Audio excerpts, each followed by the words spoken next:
दोस्तों, भारत और पाकिस्तान जैसे देशों में एक ऐसी कम्युनिटी भी पाई जाती है कि जो अपने कल्चर की वजह से बड़ी भीड़ में भी दूर से पहचानी जाती है।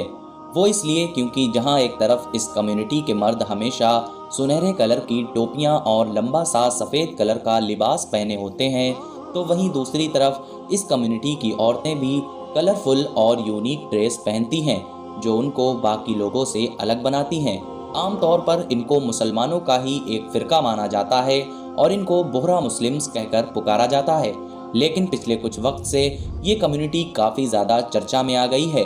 दोस्तों, 8 जून 2023 ये वो दिन था कि जब बागेश्वर धाम बाबा अपना प्रवचन देने मध्य प्रदेश आए थे और उसी दिन उनका प्रवचन सुनने आए थे कुछ बोहरा मुस्लिम्स। दोस्तों, बोहरा मुस्लिम्स ये वो कम्युनिटी है कि जो हिंदू बाबाओं का स्वागत जय श्री राम के नारों से करती है, अपने माथे पर चंदन का तिलक भी लगवाती है और सबसे मज़ेदार चीज़, ये कम्युनिटी प्रधानमंत्री नरेंद्र मोदी से भी काफ़ी ज़्यादा लगाव रखती है। यहाँ तक कि नरेंद्र मोदी भी ख़ास इनसे मिलने के लिए इनके पास आ चुके हैं, क्योंकि आम तौर पर तो बीजेपी और मुसलमानों को राजनीतिक सोच में एक दूसरे का ऑपोजिट माना जाता है और ऐसा कम ही देखा गया है कि इन दोनों के राजनीतिक मामलों में सुर मिल रहे हों।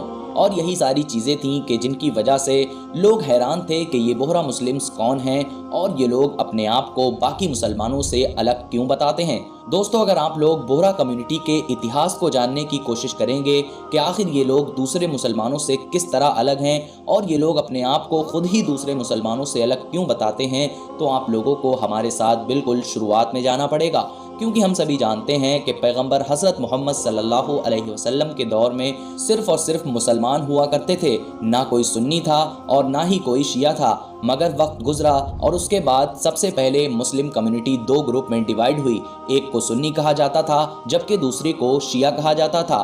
धीरे धीरे वक्त गुजरता गया और हालात पहले से भी ज़्यादा कॉम्प्लिकेटेड होने लगे। वो इसलिए क्योंकि शिया ग्रुप, जो कि खिलाफत के बजाय इमामत के सिस्टम पर यकीन रखा करता था, जब उसके छठे इमाम यानी हज़रत इमाम जाफ़र सादिक की वफ़ात हुई, तो उनके बाद शिया कम्युनिटी में झगड़ा हुआ कि आखिर अगला इमाम किसको बनाया जाए। जहां एक तरफ ज़्यादातर लोगों ने यानी एक बड़े ग्रुप ने इमाम जाफ़र सादिक के बेटे मूसा अल काज़िम को अपना इमाम माना, तो वहीं दूसरी तरफ कुछ लोगों ने उनके बड़े बेटे हज़रत इस्माइल को अपना इमाम माना। जिन्होंने मूसा अल काज़िम को अपना इमाम माना था, वो लोग असनाशरी कहलाए। वही असनाशरी के जो आज के दौर में शिया ग्रुप का सबसे बड़ा फ़िरका है, जो आम तौर पर आज के दौर में भारत, ईरान और इन जैसे देशों में पाए जाते हैं। वहीं दूसरी तरफ हज़रत इस्माइल यानी जिन्होंने बड़े बेटे को अपना इमाम माना था, वो दरअसल इस्माइलिया कहलाए। और अब इस तरीके से शिया फ़िरका भी 2 ग्रुप में बढ़ चुका था। शिया ग्रुप का जो दूसरा यानी छोटा फ़िरका था इस्माइलिया, उसने आगे चलकर खूब तरक्की की।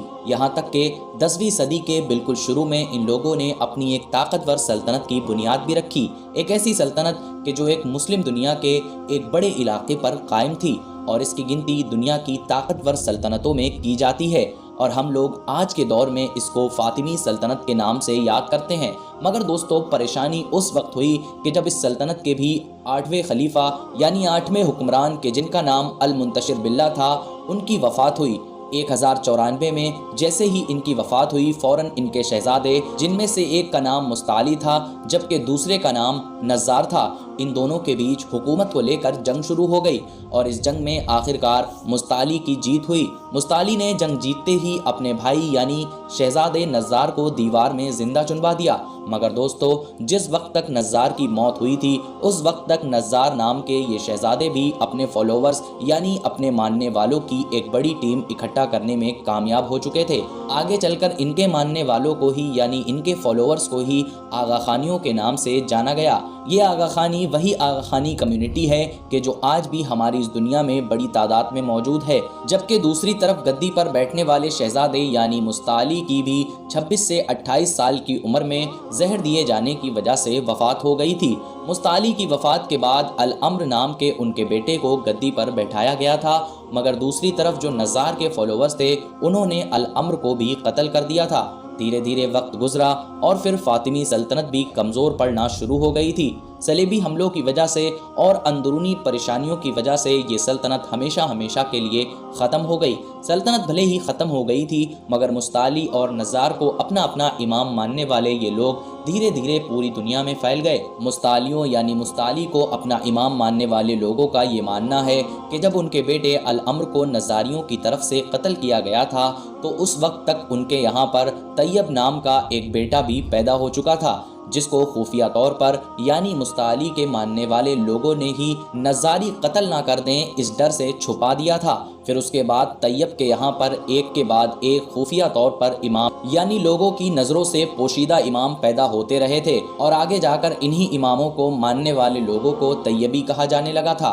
तैयबी लोगों के अकीदे के मुताबिक उनकी इमामों की नकलो हरकतों के बारे में किसी को कुछ इल्म नहीं है, ना तो कोई उनसे किसी का कोई कांटेक्ट है और ना ही उनके बारे में किसी को कोई खबर होती है सिवाय दाइये मुतलक के। दाइये मुतलक दरअसल इनके फ़िरक़े में एक सबसे बड़ी पोजीशन यानी ओहदे का नाम है। जिस पोजीशन जिस ओहदे पर ये लोग एक इंसान को बिठाते हैं वही इन लोगों का लीडर और रहनुमा माना जाता है। इनमें से बहुत सारे लोगों का ये भी मानना है कि ये जो इनके दाइये मुतलक होते हैं ये ख़तों के ज़रिए से हमारे जो खुफिया इमाम हैं यानी पोशीदा इमाम से कांटेक्ट में भी रहते हैं और वो जो पोशीदा इमाम होते हैं वो अंदरूनी तौर पर इन दाइये मुतलक की मदद भी करते हैं।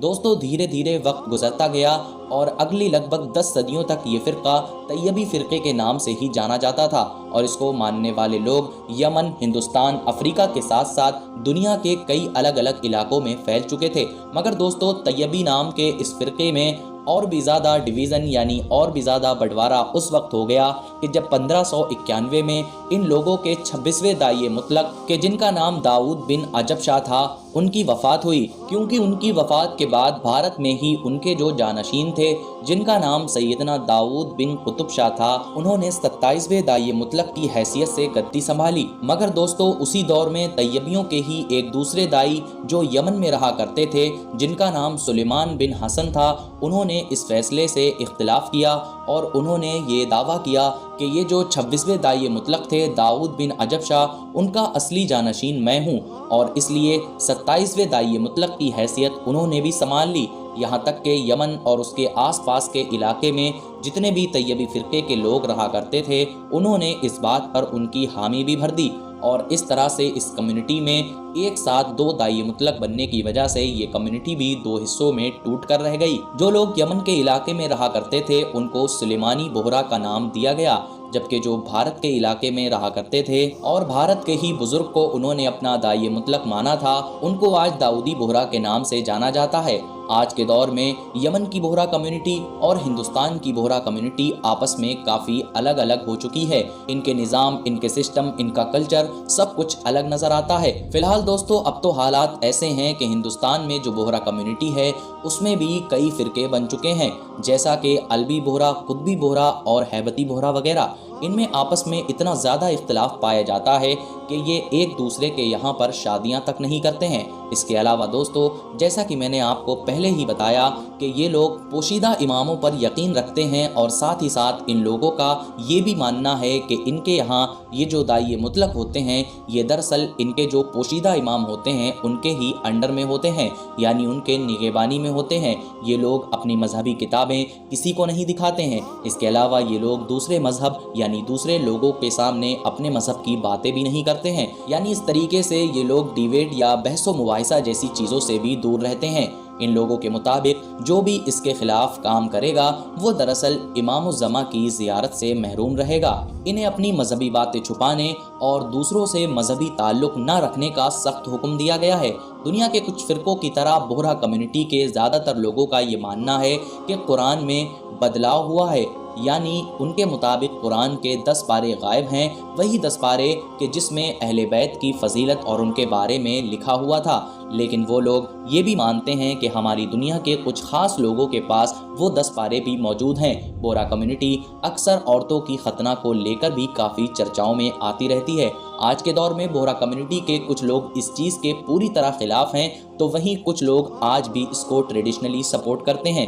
हिस्टोरिकली और ट्रेडिशनली अगर देखा जाए तो बोहरा कम्युनिटी में 5 से 9 साल की बच्चियों का खतना किया जाता था, या फिर हो सकता है कि कुछ इलाकों में अभी भी किया जाता हो। ये काम एक ऐसी बूढ़ी औरत के जिम्मे होता है कि जो बूढ़ी औरत मक्का मदीना के साथ साथ करबला की भी जियारत करके आई हो, और ख़ास तौर से हुजूर सल्लल्लाहु अलैहि वसल्लम की बेटी बीवी फातिमा रदियल्लाहु ताला अन्हा की कब्र को बोसा देकर आई हो। हालांकि दोस्तों, ये भी गौर करने की बात है कि बोहरा कम्युनिटी के ज़्यादातर लोग ना सिर्फ इतिहास में ही बल्कि आज भी सक्सेसफुल बिजनेसमैन होते हैं। इन लोगों के अंदर व्यापार यानी बिजनेस से रिलेटेड जो खूबियाँ पाई जाती हैं वो भारत की दूसरी कम्युनिटीज़ में शायद ही नज़र आती हैं। यही वजह है कि इनका नाम भारत के व्यापारियों में टॉप कम्युनिटी के साथ लिया जाता है।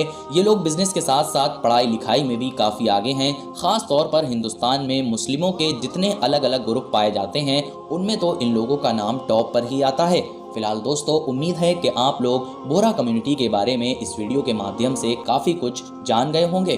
फिलहाल दोस्तों, अपनी इस वीडियो को हम यहीं पर ख़त्म करते हैं। अगर आपको ये वीडियो पसंद आया हो तो वीडियो को लाइक करें और इसको ज़्यादा से ज़्यादा शेयर करें, और इसी तरह की वीडियोज़ देखने के लिए हमारे इस चैनल को सब्सक्राइब करें।